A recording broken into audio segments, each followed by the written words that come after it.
Datamut est un logiciel de gestion et d'automatisation des demandes de PEC qui est compatible avec la plupart des logiciels de gestion interne.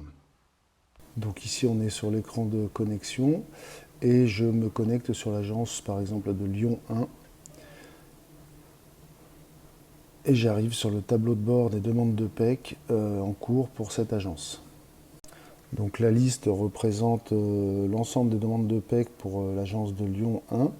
Et ici, chaque ligne représente une demande distincte avec les infos correspondantes, donc l'état de la demande sous forme d'icône, la date de la demande, l'agence, l'identifiant interne, le réseau, l'identifiant réseau et l'état de la demande sous forme de texte. Quand on clique sur la demande, les détails de cette demande s'affichent à droite. Donc ça reprend une partie des éléments qui sont affichés dans la liste, mais on a également, par exemple, ici la mutuelle, Malakoff Humanis, sur le réseau Oxentis, on retrouve l'appareil, la classe, et également les différents montants donnés par le réseau. Donc les demandes de PEC peuvent être dans différents états. Immédiatement après sa création, une demande peut être en attente. C'est le cas ici des deux premières, donc Calixia en attente de transformation ou Itelis en cours d'analyse.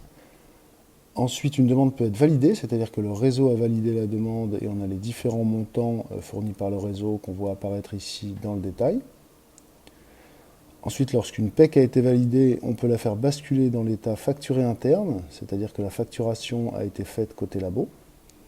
Et finalement, après la facturation interne, la demande peut être dans l'état facturé réseau, c'est-à-dire que la facturation a été faite côté réseau également.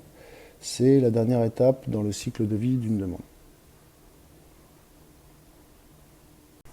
On a également des demandes qui peuvent être refusées par le réseau, donc, comme par exemple ici avec le sens interdit rouge, ou qui peuvent être annulées suite à une action, à une demande d'annulation qu'on a envoyée sur le réseau.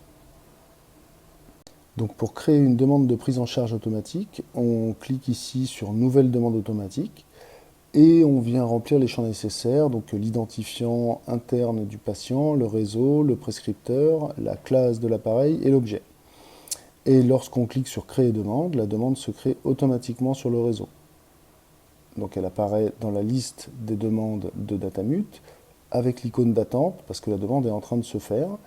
Et environ 1 minute plus tard, la demande est créée sur le réseau.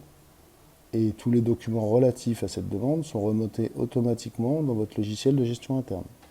Alors la demande de prise en charge est maintenant terminée et cette demande est en attente de transformation parce qu'il s'agit d'une demande via Medis.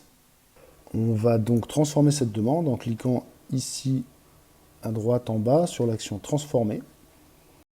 La demande passe en attente de traitement quelques instants et apparaît ensuite sous le statut validé, c'est-à-dire qu'elle est validée par le réseau via Medis.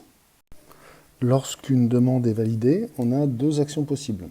On peut l'annuler en cliquant ici sur Annuler, ce qui a pour effet d'envoyer la demande d'annulation sur le réseau. On peut également la faire passer dans le statut de facturé interne. Donc cette action doit être faite après avoir manuellement facturé cette demande dans votre logiciel de gestion interne. Donc je clique ici sur Facturer interne et la demande est désormais dans le statut Facturer interne. La dernière étape dans la vie d'une demande de prise en charge, c'est la facturation réseau. Donc pour lancer cette facturation, on clique sur Facturer réseau et on attend que l'action se termine. Une fois terminée, la demande est facturée sur le réseau et on retrouve la facture dans les documents de votre logiciel de gestion interne. Pour résumer, Datamut permet d'automatiser chaque étape d'une demande de prise en charge auprès des réseaux de mutuelles et de gérer l'ensemble de ces PEC avec un statut détaillé en temps réel.